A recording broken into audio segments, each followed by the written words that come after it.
Shri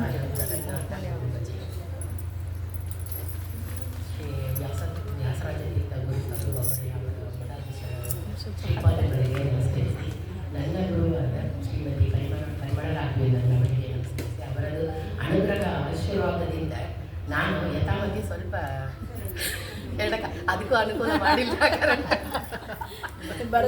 channel ಔಡ ಹತ್ತಿರ ಬಂದು ನನಗೆ ಏನು ತಿಳಿದಿದೆಯೋ ಅದು ಯಥಾಮತಿ ಹೇಳ್ತಾ ಇದ್ದೇನೆ. ಕಾಲ ಬೇರೆ ಅವ್ರು ನನಗೆ ನಾನೇ ಫಸ್ಟೇ ಕಡಿಮೆ ಹೇಳೋದು, ಅದರಲ್ಲೇ ಕಡಿಮೆಯಾಗಿ ಹೇಳೋದು ಹೇಳಿದ್ದಾರೆ. ಅದಕ್ಕೆ ರೆಕಾರ್ಡ್ ಆಗ್ತಾ ಒಂದು ಜೋಕು. ನಾನು ಮಾತೃಕಾ ಸಂಧಿಯಲ್ಲಿ 28ನೇ ಪದ್ಯ ತಗೊಂಡಿದ್ದೇನೆ.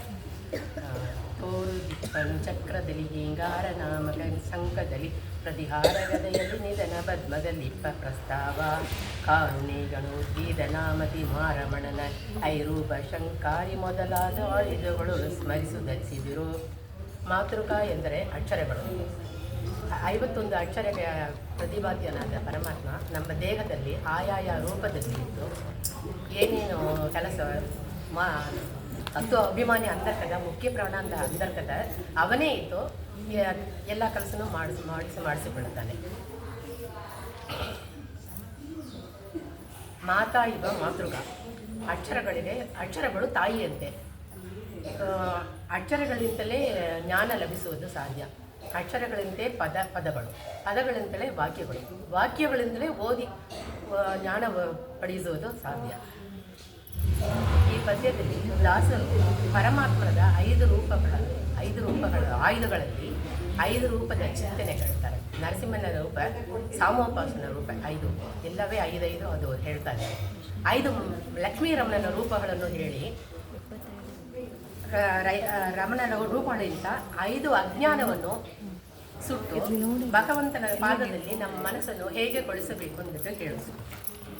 ಪ್ರತಿನಿತ್ಯ ಧ್ಯಾನ ಮಾಡುವುದಕ್ಕೆ ಮುಂಚೆ ನಾವು ನಾಮ ಮುದ್ರಣೆ ಧಾರಣ ಮಾಡಬೇಕು. ನಮ್ಮ ಒಳಗೆ ಪ್ರತಿಬಿಂಬನಾದ ಪರಮಾತ್ಮ ಅವನೇ ಇದ್ದು ಎಲ್ಲ ಮಾಡ್ತಾನೆ ಎಂದು ಅವನದ್ದು ಚಿಹ್ನೆಗಳನ್ನು ನಾವು ಸ್ಮರಿಸಿ ಧರಿಸಬೇಕು.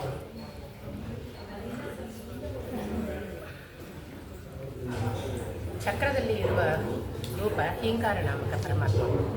ಹೀಂಕಾರ ನಾಮಕ ಪರಮಾತ್ಮ ಸಾಮೋಪಾಸನ ಹೀಂಕಾರ. ಅದರಲ್ಲಿ ಕೃತೋಲ್ಕರ ನಾಮಕ ನರಸಿಂಹ ರೂಪದಲ್ಲಿ ಇದ್ದು ನಮಗೆ ಕೋಪ ಬರುತ್ತೆ, ಅಜ್ಞಾನ ಎಂಬ ಕೋಪ ಬರುತ್ತೆ. ಯಾಕೆ ಕೋಪ ಬರುತ್ತೆ ಅಂದರೆ ನಾವು ಅದೇ ಹೇಳಿದರೆ ನಮಗೆ ಅವ್ರಿಗೇನು ಗೊತ್ತಾಗುತ್ತೆ, ನಾನು ಹೇಳೋದ ಕರೆಕ್ಟ್ ಇಲ್ಲ ಹಂಗೆ ಅಂದ್ಬಿಟ್ಟು ಹೇಳ್ತಾರಲ್ಲ, ಅಂಥ ಮಂದಿ ಕೋಪ ಬರೋ ತಮಸ್ಸನ್ನು ಆ ಭಗವಂತ ಕೃತೋಲ್ಕನಾಗಿ ಇದ್ದು ಸುಟ್ಟುತ್ತಾನೆ. ಪ್ರತಿಮನಾಗಿ ಇದ್ದು ಸುಟ್ಟು ಇದು ಮಾಡ್ತಾನೆ. ಶಂಕದಲ್ಲಿ ಪ್ರತಿಹಾರ ನಾಮ ಪರಮಾತ್ಮ.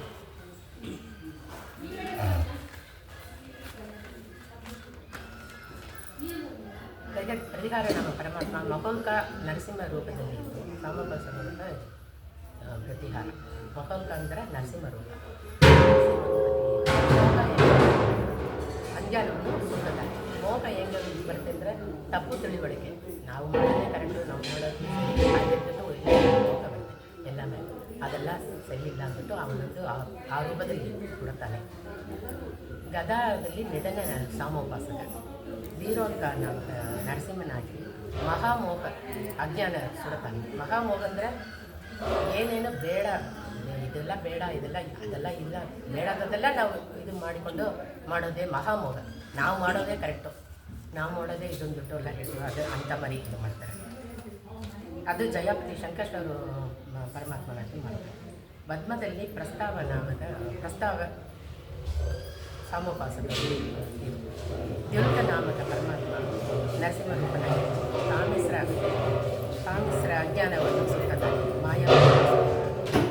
ನಾರಾಯಣ ನಾಮಕ್ಕೆ ಉತ್ಕೃಷ್ಟವಾದ ನಾಮ ಮುದ್ರೆ ಹಾಕ್ಕೊಳ್ಳುವೆ ಉದ್ದಕ್ಕೆ ನಾವು ಹಾಕ್ಕೊಳ್ತೇವೆ.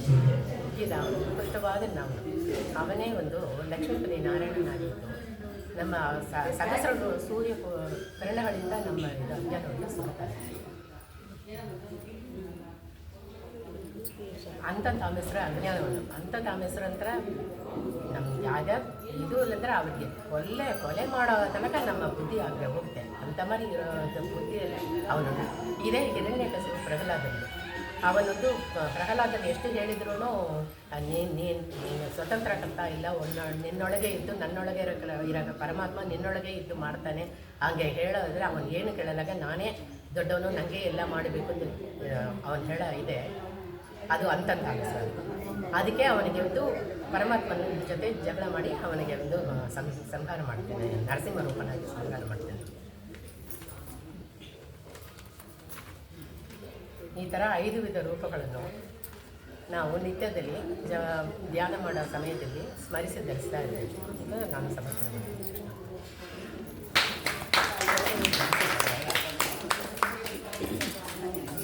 ಚೇರ್ನ ಕೊಚ್ಚಿರೋಳಿಟ್ರೆ ಅವರು